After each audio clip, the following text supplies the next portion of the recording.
Le mois dernier, j'ai donné une conférence sur la respiration et j'ai dit quelque chose qui, avec le recul, n'était pas tout à fait correct.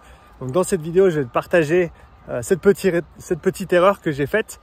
Mais avant ça, je pense que c'est important de mettre en avant l'importance de remettre ses connaissances en question et pourquoi avoir tort peut être une très bonne chose.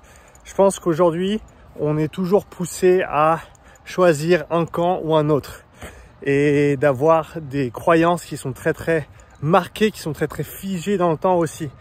Certains aujourd'hui voient même la capacité de changer d'avis comme une mauvaise chose. J'ai eu la chance d'enregistrer un podcast avec Noushka Simic qui a la super chaîne YouTube et Instagram Noushka Diet qui parle de nutrition pour les sportifs, qui parle de trail, qui parle de plein de bonnes choses dans notre monde. Et elle disait, elle a eu un commentaire une fois où quelqu'un lui disait sur un post où elle partageait quelque chose où elle avait changé d'avis, quelqu'un lui a dit « Ouais, mais t'aurais jamais dû changer d'avis parce que si tu avais fait tes recherches avant, tu te serais pas trompé. » Et ça, je pense que c'est véritablement une gangrène pour l'apprentissage de penser comme ça. Je pense que c'est très important de se tromper parce que c'est une des manières qui va nous permettre d'apprendre. C'est une des manières qui va nous permettre de sortir de notre petite zone de confort et d'aller chercher des choses en dehors pour ensuite mieux les ramener. Mais des fois, on se trompe. Comme parfois, tu pars marcher et tu te trompes de chemin. Ça arrive, et c'est pas grave. Ça veut simplement dire que au final, tu connaîtras mieux le territoire à l'issue de ta promenade, même si ça t'a pris un petit peu plus de temps que prévu. Le but, c'est pas d'avoir raison tout de suite. Le but, c'est de chercher à tendre vers la vérité avec un grand V, sans nécessairement toujours pouvoir l'atteindre.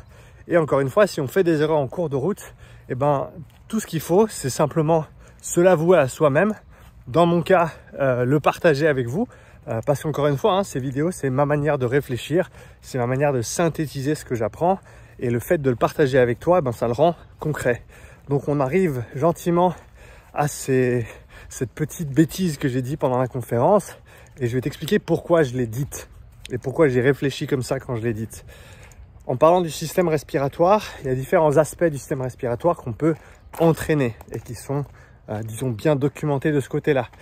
Et clairement, si on cherche à trouver l'élément du système respiratoire qui a le plus grand potentiel de progrès, à mon avis, c'est l'aspect musculaire. Ça, je le maintiens, même avec ce que je vais te dire après où je fais un petit retour en arrière par rapport à ma position précédente. Mais les muscles, ça reste le tissu vivant, le tissu par excellence qui est au centre de toutes les conversations, en tout cas qui devrait l'être, parce que c'est la seule partie de toi qui est véritablement vivante et que tu peux influencer directement avec l'entraînement, avec ta nutrition, avec ton style de vie. Et c'est ce qui va te porter aujourd'hui pour tes performances et ta santé et plus tard pour ta longévité et ta qualité de vie. Ça on le sait, ça c'est très bien documenté. Et dans ce cadre-là, les muscles du système respiratoire ont un potentiel de progrès considérable. C'est pour ça que j'ai tendance à dire que le poumon ne s'entraîne pas. Mais c'est pas vrai. C'est vrai si on le prend de manière relative aux muscles, à mon avis. Ça reste le cas. Dans le sens où, si on compare les deux, le potentiel de progrès qu'on a au niveau d'un muscle respiratoire versus le poumon en lui-même n'est pas du tout le même. Mais ça ne veut pas dire qu'on ne peut pas, entre guillemets, entraîner ses poumons. Et je t'explique pourquoi je suis venu à cette conclusion et pourquoi je change ma position sur le sujet. Alors c'est notamment à la suite d'échanges avec quelques kinés dans la respiration. Sophie, je te dis salut si tu es dans les parages. Et à d'autres kinés qui étaient également présents lors de la conférence. Et quand j'ai dit que le poumon ne s'entraîne pas, ils étaient très rapides à laisser un commentaire. Et bien entendu, j'essaye de faire le meilleur boulot possible et de prêter attention à ce qu'on me dit. Vos commentaires, c'est mon oxygène, si on peut parler comme ça. Parce que moi, ça me donne un feedback sur ce que je donne, ce que je propose, ce que j'émets comme hypothèse et comme idée.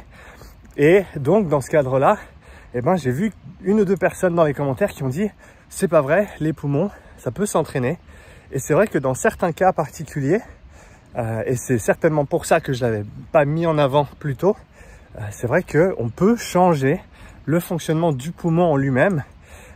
Et à ma connaissance, ou en tout cas d'après ma compréhension actuelle, c'est principalement dans des cas, encore une fois, qui ne sont pas super communs, mais on a par exemple les cas de pathologie respiratoire, par exemple tout ce qui est mucoviscidose, chose avec laquelle Sophie traite quotidiennement. Et dans ce cadre-là, eh ben, on peut avoir un effet direct sur le poumon, en quelque sorte l'entraîner pour qu'il devienne meilleur à sa fonction de ventilation et d'échange gazeux. Ça, on peut le faire. Il y avait aussi 2-3 apnéistes dans le public lors de la conférence respiratoire et il y avait des bonnes questions concernant le fait que « Ouais mais Sean, tu dis qu'on ne peut pas entraîner le poumon, mais qu'en est-il du fait de pouvoir augmenter sa capacité respiratoire avec des entraînements spécifiques de type ce que font les apnéistes? Et également, est-ce qu'on peut gagner en vascularisation capillaire au niveau des poumons? Donc augmenter cette capacité d'échange gazeux entre l'intérieur du poumon et notre système sanguin. Ce dernier point, j'en suis un petit peu moins sûr, c'est même pas une histoire d'être convaincu ou pas. J'ai pas vu d'informations à ce sujet.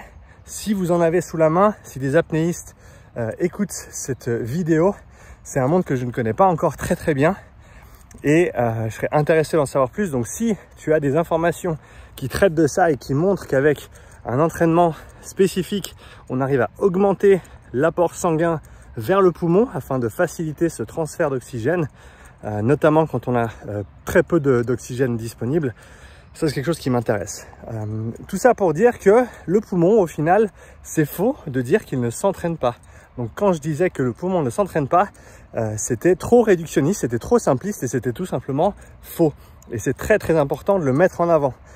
Et je pense que la respiration, notamment, c'est encore un de ces domaines dans l'entraînement qui est encore jeune, malgré le fait, ça peut paraître un petit peu contre-intuitif, parce que clairement, la respiration, on la retrouve dans les pratiques ancestrales.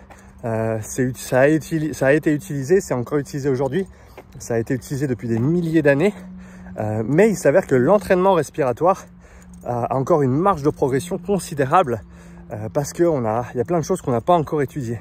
D'ailleurs, si tu veux aller un petit peu plus loin là-dessus, je viens de faire une vidéo sur un test d'effort respiratoire qui, à ma connaissance, n'avait jamais été fait avant. S'il a été fait, il n'a pas été documenté et on a trouvé des résultats vraiment surprenants et intéressants vis-à-vis de la respiration. Et à mon avis, ça ouvre une porte sur l'avenir de l'entraînement respiratoire qui est extrêmement intéressante. Donc oui, le poumon peut s'entraîner dans certains cas et c'est important de le dire, encore une fois, de mettre en avant ses fautes et de continuer à apprendre.